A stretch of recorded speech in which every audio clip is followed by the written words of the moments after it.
Hello, this is Taha. This is Anaina, This is Movie Masala. and we're here to yap at you about films we watched recently. And today we're doing The Oscars, which kind of are like a film if you think about it. The Oscar goes to Michael B. Jordan.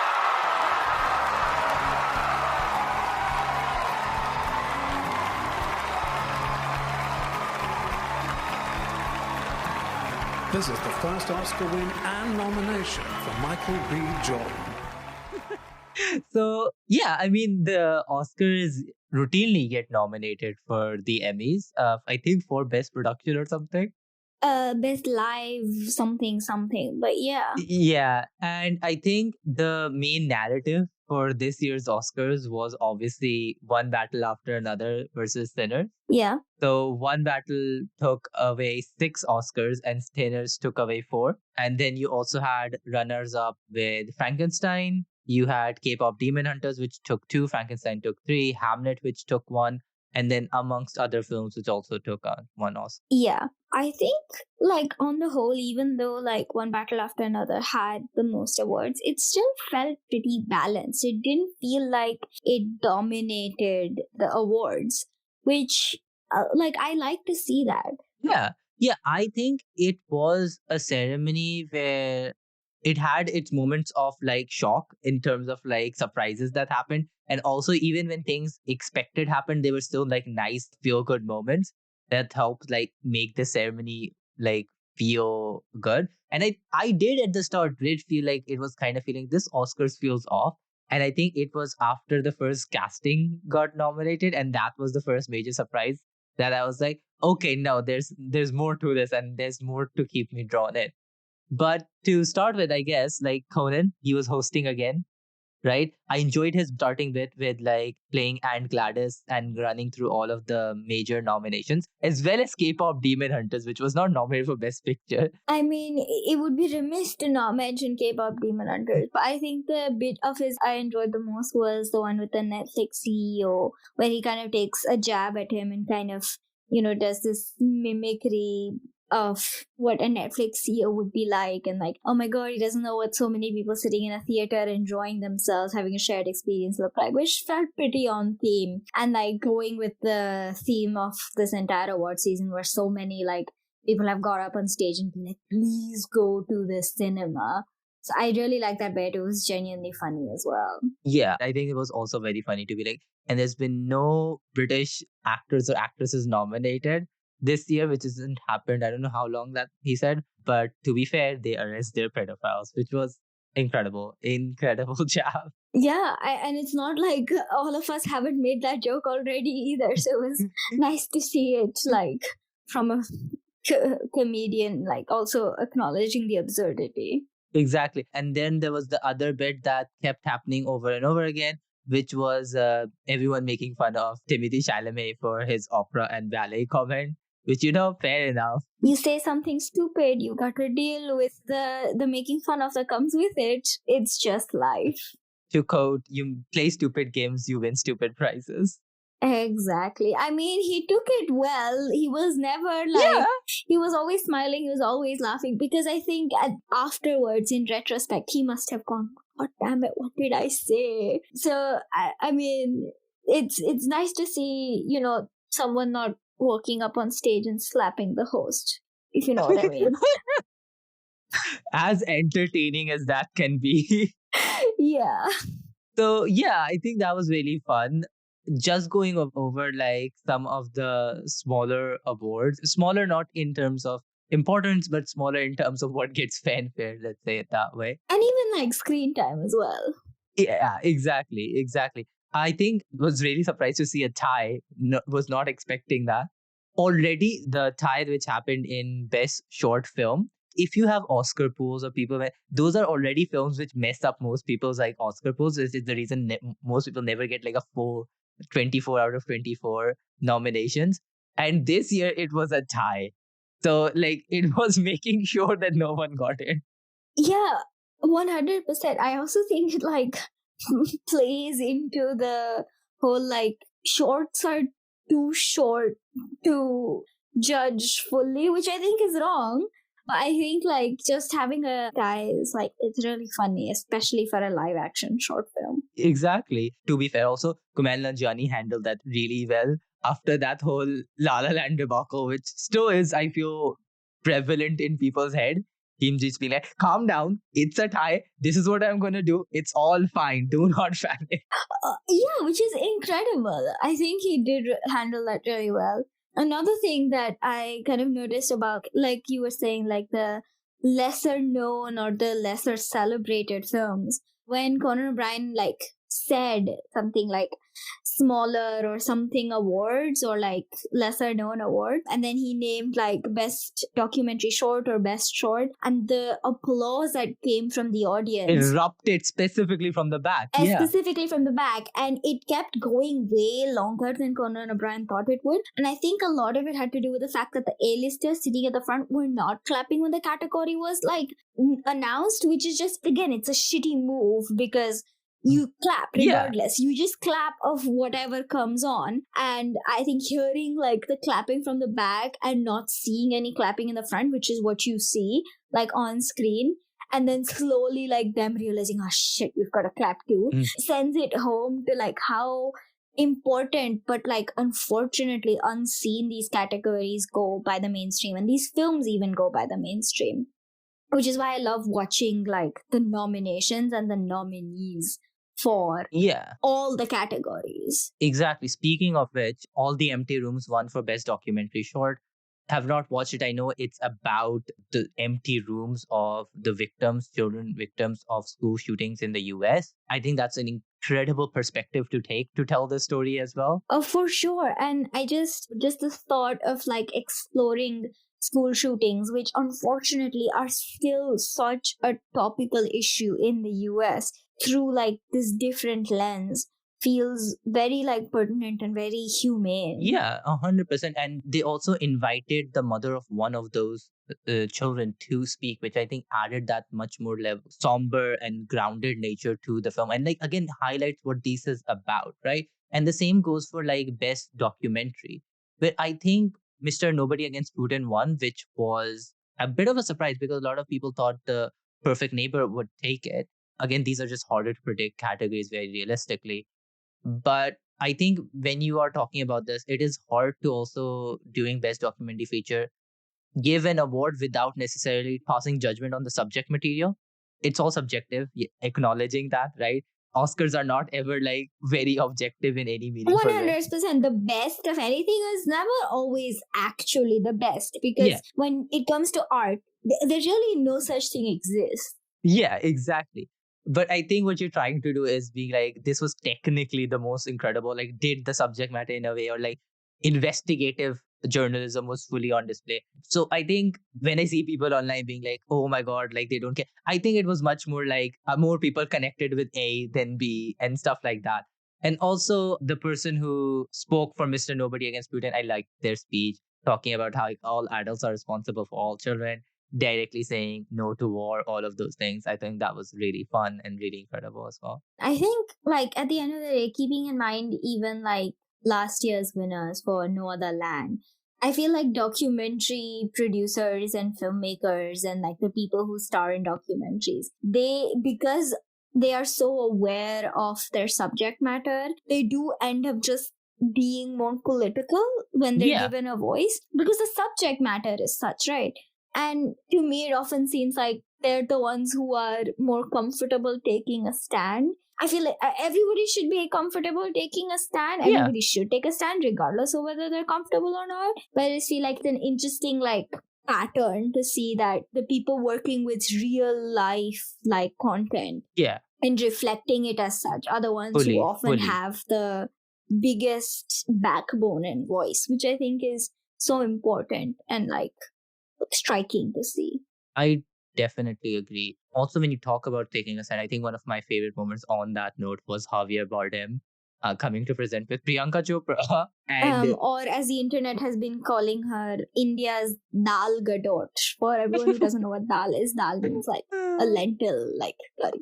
yeah, and him literally coming in, first sentence that he speaks is no to war and free Palestine. And I'm just like, I love this man. I absolutely adore this man. And he makes everything about himself, about the causes he believes important. He was wearing the same badge he wore during the Afghanistan and Iraq war that the US did. And then he had another badge on, this time with Handala, the kind of image for hope and peace and ceasefire in Palestine. Yeah. And then to just go up and be like, yeah, and now try and stop me. I don't think that was scripted. And you know what? Icon. You're on such a Icon. large stage in front of like the biggest voices, the biggest and richest voices Yes. in the industry. Of course, you're going to say something. I think just watching Priyanka Chopra's reaction, while like people are like, it's disappointing, and yes, obviously it was also just funny to see her squirm. Yeah. It's someone saying like, oh, well, this is what having a backbone feels like. Yeah. I do think that was one of my favorite moments of the Oscars as well. But I know it was followed up by a decision that you really did not agree with, which was Sentimental Value winning for that Best International Feature. Yeah, I think it's really funny to have Javier Bardem go up, say no to war and free Palestine, and then the two films that are from the places where war is being waged and Palestine. And not to say that they should have won just because they're from a particular region, or they look at oppression in a certain manner. I just feel like they were, as films, better, including like The Secret Agent. To me, The Secret Agent and It Was Just an Accident just were better films. Yeah. And like Sentimental Value, like it's a small family personal film, right? Which is fantastic to see getting nominated, because a lot of the times people feel like big films or large films are the ones that should be nominated or the ones that are worth seeing, which I don't agree with. Yeah. I just feel like filmmaking wise, The Secret Agent and It Was Just an Accident, which is so much cleverer and more entertaining while still being like politically and socially relevant and like meaningful. Yeah. I also just have like a larger gripe with the Best International Feature category in itself. I saw someone online talk about how like, we know the Oscars is like United States of America. Yeah. Like, even though, they say it's global, but it's not really.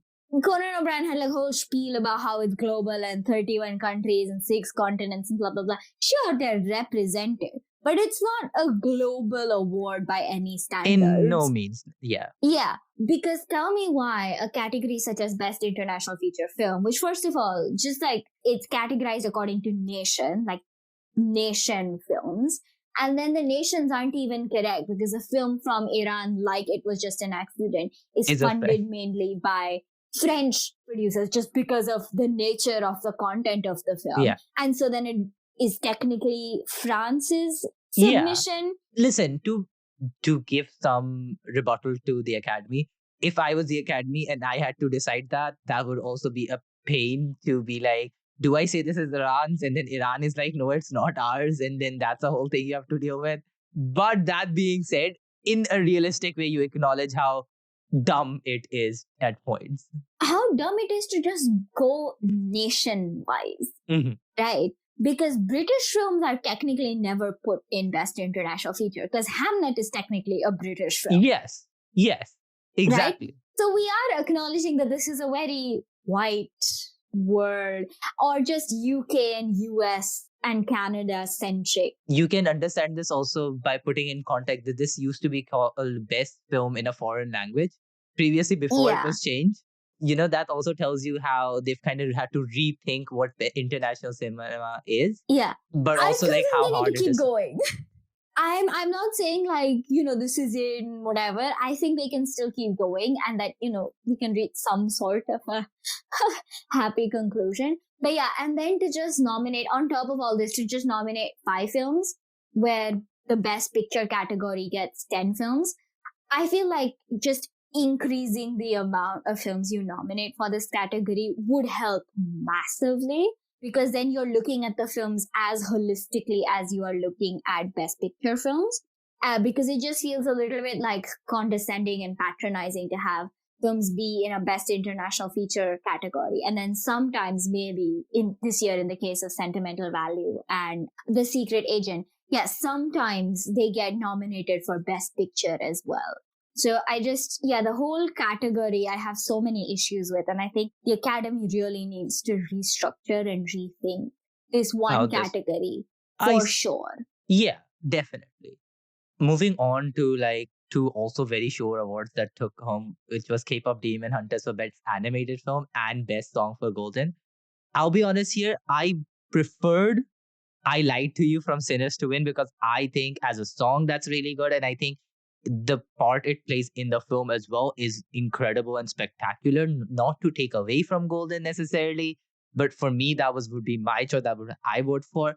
That being said, I love the performance of Golden as well that was done in the theater as well. 100%. I think I agree in terms of I Lied to You better as a song because it's technically more varied and nuanced, personally speaking. But I love the fact that Golden did win because films from animated movies, especially musical themed animated movies, so rarely get taken seriously. Yeah. And especially for this to be the first time a K-pop song has won, right? When K-pop is such a massive phenomenon globally.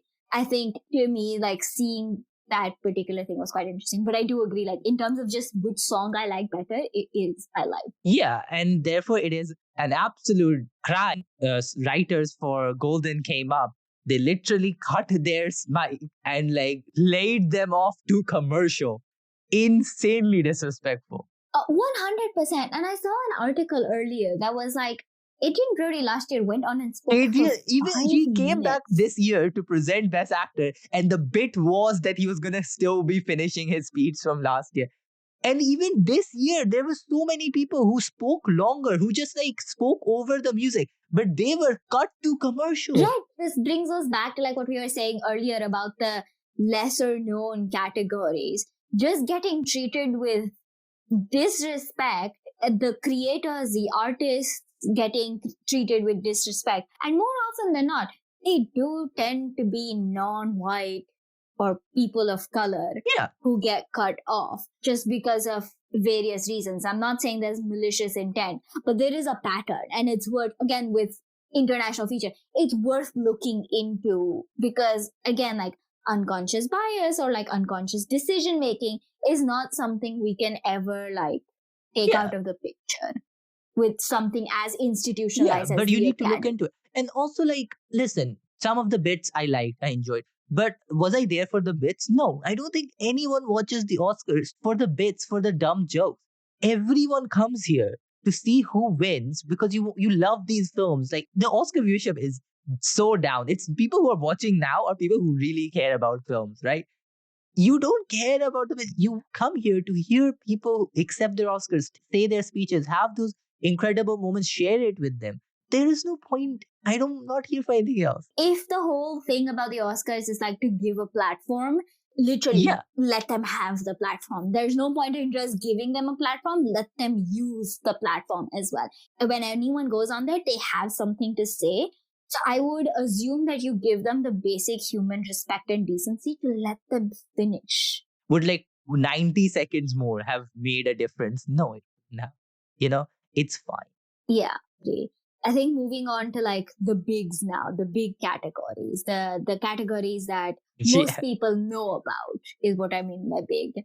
Best actor, actresses, supporting actor. Before that, though, the two also other big upsets of the night.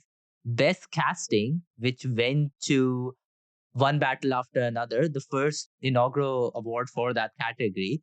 Taken by Cassandra Kulukanjis. Exactly, who's worked with Paul Thomas Anderson for such a long time now, so it feels like part of a lifetime change. I would have loved Sinners to win. Sinners also was poised to win considering it won Best Ensemble at SAG. But also the second upset, which was Autumn Gerald Okapow for cinematography for Sinners. Oh, that was so well deserved as well. And And honestly, I'm not even considering that an upset. I was actually going to talk about it in the big categories that I was talking about because to me, cinematography is it's the thing that you look at because it's literally what you're looking at, right? I think it's fantastic that she won, because honestly, the way Ryan Coogler and Autumn Juror Arkapaw have spoken about like the creation of the cinematography of the film and the usage of IMAX and the usage of like the changing of aspect ratios mid-film and stuff like that. It's a testament to Arcapaw's skill and craft and the love and dedication she puts into the skill and craft. And I think it reflects very, very well, where just thinking about Sinners, there are like shots and colors and images that come up in my mind. And that is on the cinematographer. So it was fantastic to see her win. Exactly, 100%. And it also, her speech was fantastic. The way she thanked every single woman in the room. I think the way she thanked Ryan Coogler, I think that was brilliant. I absolutely love that. Also with Sinners, I 100%. also want to shout out Ludwig Göransson for his third Oscar now. My man. Man is 40 years old and has 3 Oscars already. Someone like John Williams was like, I think 50 when he got his third Oscar. So insane. And also a person like that to produce a score for a movie like that is just so funny to me. I think it just goes to show, like, when we're talking about like films made about or for like people of color or something, it's never about having no white people watch it or have no white people make it or have no, it's about allyship. Yeah. And it's about understanding. So like, it might seem like such a large thing to say that like Ludwig Göransson's like involvement in this is allyship, but it really is, because if you hear him speak about it, composing, he spoke to blues musicians, jazz musicians, and musicians he did his homework, and he like gives them credit where credit is due, which I think is like, yeah, just do that. Yeah. So other things, Sinners, Ryan Coogler finally won his first Academy Award for Best Original Screenplay. So well deserved. Sinners. You know, he wrote that in 2 months, I learned. He wrote Sinners in 2 months. What? That's insane. Mad respect to the guy. To write such a complex film in 2 months. And complex not just in terms of like what happens, but in terms of like the thought and storytelling he put behind it. You hear him talk about the characters of like Smoke and Stack. He has entire like histories planned out that he like litters in throughout the film that are there for you to like pick up on. Yeah. So that's insane to do in 2 months. The film also does its research. It's not like it just is a fictional word. It just, you know, when you just learn about something and you're like, I mean, I never expected to be that talented. But then they up that and you're like, well, okay, now I'm never aspiring to this. Wow, I'm going to think about that for a while. Exactly.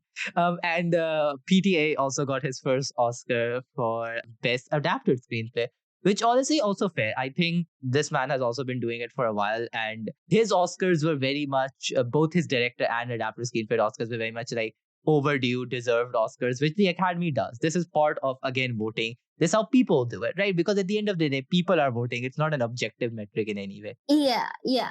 I think with Paul Thomas Anderson, I mean, because you're looking at the whole film and you're looking at the whole writing, it makes sense to like, for a legacy, let's put it this way, to finally end up getting the award. What I don't agree is when Sean Penn gets Best Supporting Actor. Do you think that's not deserved or... Yeah, continue. In the face of Delroy Lindo for Sinners and Stellan Skarsgård for Sentimental Value. No, listen, I would have loved Delroy Lindo to win. I have already talked about how much I love his performance, how great he is at playing a supporting role very specifically. Listen, Sean Penn is great in this. So Sean Penn plays an incredibly shitty person and plays it so well. Like, you really hate him, but you glued to him in that sense as well. But this was his third Oscar win, and he was not even there. Yeah, and I mean, we're not going to like talk about like why he was there. I'm sure he had a good reason. He was in Ukraine, which is a good reason. Yeah. What I'm going to comment on is the fact that he wasn't the only supporting actor nominated for this film. Benicio del Toro is also nominated. And I have no issues with like 2 people from the same film being nominated in the same category. But that does mean that he wasn't the only one doing it. And like Delroy Lindo in Sinners, obviously he wasn't the only supporting actor. Like Miles Caton does a fantastic job. But it's Delroy Lindo who stands Yes, out. I Right? agree. And you've also mentioned like Stan Skarsgård being one of the best parts of sentimental value as well. 100%. I think he played that role so well. And I think he's joked about like the closeness of this role with his like real life.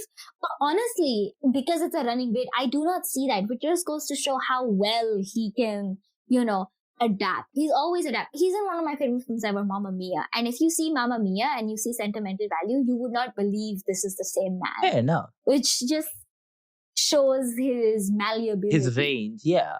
I agree. Like, I think it's also like when the Oscars are giving awards for, legacy deserved awards, then I feel Delroy Lindo deserves that. Or Stan Skarsgård deserves that more than like Sean Penn third Oscar, Again, not to say don't reward like the best 100%. performance, but also like you're already doing it. It's like, it just feels like overdue kind of thing. Speaking of overdue awards, Amy Madigan. Amy Madigan, again, would have loved Naomi Wasaku to win. Tiana Taylor was also good, but honestly, Amy Madigan deserved it. She was really, really good. She is the best part of Weapons. And also just super happy to see a horror performance winning. She's really good. She had a nice, fun speech as well. She was just so like, I was like, I don't know what I'm doing. Yeah, I think those are the best kinds of speeches. Yeah. And also another horror performance winning, overdue, is Michael B. Jordan, my boy Michael B. Jordan for Sinners. The man of the night. Yeah, 100%, 1000%. It was so amazing to see him win and then to see him get like the round of applause he deserves, because he's had such an illustrious career, like, and consistently illustrious career. It's like the people in the room have seen him like grow into an actor, and he acknowledges that, and they clearly see it too. Exactly. Like, it was so nice to see Ryan Coogler just dap him up. Also, big up on Ryan Coogler. He also brought in Okapor's son when she was giving the speech as well. Like, big up Ryan Coogler. Loved his like guitar and treble that he had braided on his hair. Incredible job by his hairstyle. That's insane. That's amazing. 100%.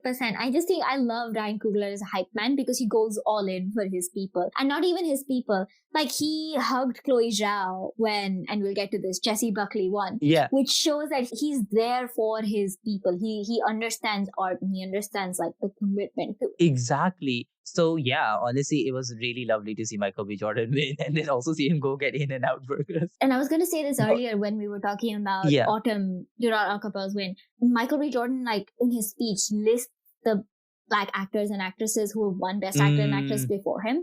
And it's at the same time, while it's so heartwarming to see him on stage, when you think about the fact that he's only the sixth to be there in 98 years of the Academy, is just devastating. And with Autumn Gerard Okapor, she's the first woman in like 98 years to win Best Cinematography. And it's just like, when you think about things like Best Director going to Chloe Zhao, the first woman of color, and only the third woman ever to win Best Director in like 2020 or 2021.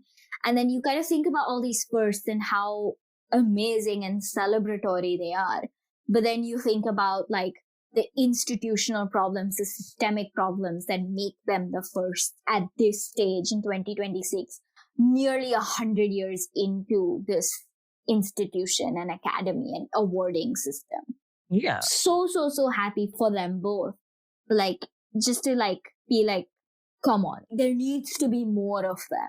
Yeah, no, I agree. I think it speaks to a problem that goes two ways. Firstly, the academy and issues in its voting body and not recognizing people of color, which is something they've addressed. It still has work to be done upon, but I can acknowledge the positive steps that have been taken towards it, at least in the last 5 or so years, where you've had like more foreign films being nominated, more foreign actors also being nominated, actresses being nominated, things like that. And also like behind the scenes in like real life statistics as well, because when you still have most white men being directors, cinematographers, like behind the camera still, if they are the ones just making the most things, they're the most likely to get nominated, and you just see that reflected as well. So I think it just cuts both ways, and that is upsetting to see. But again, positive changes should always be celebrated. 100%, yeah. And also it gives me the really fun fact, which is like now there are no non-gendered categories in which a woman has not won at the Oscars, which is really good to see. But you also, for the first time, have a non-gendered category in which no man has ever won with casting. Yeah, like we were talking about earlier, which I love to see. Wrapping it up, I guess. I mean, best film, one battle after another. But Jessie Buckley, best actress, clean sweep, well I think deserved I sweep. read somewhere it's like the first time in a decade that Best Actress has done like a full sweep for all Amazing. the major awards. And I think her performance in Hamlet was genuinely so moving and so like harrowing that I think it truly is an unforgettable performance. Fully. And just to see the way the people around her get kind of excited for her. I'm just thinking of like Paul Mescal, judges at the Oscars, but like every award ceremony, just like shouting and screaming despite not being nominated. And I think he should have snubbed once again. I think Jessie Buckley was just fantastic and majestic, and all those awards, yeah, they're hers forever and ever. I agree. One of the only 3 Irish leading actor-actresses winners with Daniel Day-Lewis and Cillian Murphy. So also like well deserved there as well. Yeah. A great company to be in. Yeah, the only Irish woman. Yes, exactly. So yeah, I mean, at the end of the day, I was really hoping for Sinners to take the big prize for Best Picture, but it wasn't the case. And listen, number 1 Sinners lover here. Yeah. That being said, whenever this happened last year with Anora as well, but as soon as Anora won, there were so many people who come out of actually not this way, I wouldn't say out of the bushes here. There are people who were backing up Sinners from the start. But I don't want to say that One Battle After Another is a bad film in any sort of way. I think it's great. I think one of the best ways to phrase it, which I heard, was One Battle After Another is a very timely film, considering its subject matter of fighting fascism, racism, all of these authoritarian forces, versus Sinners being a very timeless film talking about systemic issues of racism, assimilation versus cohabitation, all of those things. I think that both of them are really important. I think Paul Thomas Anderson also in his acceptance speech acknowledged that I made this as like an apology to my children that we failed or like weren't able to carry this torch fully, and we hope that you can do much better. And even the film subject matter, that might be a more charitable reading, is like the people who fail mostly are not the people of color. It's the white man here who fails. Like, it's Benicio del Toro who's really doing the struggle. It's like Chase Infinity's character who's like really carrying that torch forward. So I think personally, I am not having any malice towards PTA or like the Academy for necessarily giving it to One Battle After Another. There's also so many takes. I could also I think more of the international body preferred One Battle After Another than Sinners, because I think Sinners just has a more US-centric viewership and like understanding. But yeah, your thoughts. I'm just saying so much now. I mean, I haven't watched One Battle After Another in its entirety, so I can't really comment on the film itself. I do know there are loads of like quite valid criticisms of the film in terms of how it treats like Black women. And Paul Thomas Anderson has spoken about this as well and been like, Tiana Taylor has spoken about this as well. But also, like, side note, Tiana Taylor, also incredible hype person. Oh, 100%. Like, she was egging everyone on, everyone. 100%, yeah. I don't think like just because you acknowledge criticism, it takes the criticism away. Like criticism exists. But yeah, I think I do see the aspect of like him really like making this film for the younger generation with the amount of like importance and like credit he gives to Chase Infinity for like pulling the film together. He called her the heart of the film, I think, the Oscars or previously, and has, previously also given her a lot of love for like pulling this film together. I do think it is a very genuine film. It's not coming from a place of kind of malice. There might be some ignorance in it, just because of the way of who's making it, not just Paul Thomas Anderson, but like other people involved in the making of it too.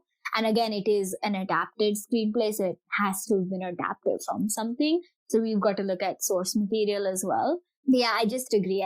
Sinners to me was just a big, large film that got people into seats in cinemas, I think. So many people went and watched that film. I showed that film to a relative who hadn't watched a new film in like over a year. And they were like, God damn, that was a good film to watch. As like my foray back into films. One of the best performing original films as well. Exactly. And like, I think I've said this before of like how like original screenplays and original films are like dying. which is so Yeah. disappointing to see. So it was so amazing to see this on stage. Again, the fact that he wrote this in 2 months is like coming back to me. But yeah, it would have been really, really good to see it. But again, the Oscars are also a numbers game. One battle of another just did take away physically more awards than Sinners. And we know that that's the film that ends up getting the Best Picture most often than not. So I mean, if Sinners had won Best Picture, they would have tied with their Oscars. So, I mean, I think at the end of the day, it's also how Best Pictures vote in, which is a preferential ballot. There's just so many things to here. That's it, to be fair. I also think this year, having to confirm that you've watched the films that you're voting for, like that having changed slightly, that probably impacted things in certain categories as well, I'm assuming. But yeah, I think at the end of the day, the real winner is Warner Brothers, who, who produced both Sinners and One Battle After. So, the real winner is a big studio with earning billions at of least dollars. it's not Netflix. With all the, I don't think that's better. No, I know it's not better, but at least it's not Netflix. It's not Netflix or Paramount, which it will be soon. On that incredible note, those were our thoughts. Thank you for tuning in. This podcast is produced solely by us with musical assets from Pixabay. If you enjoyed this, please do share it. See you again next time. Bye-bye.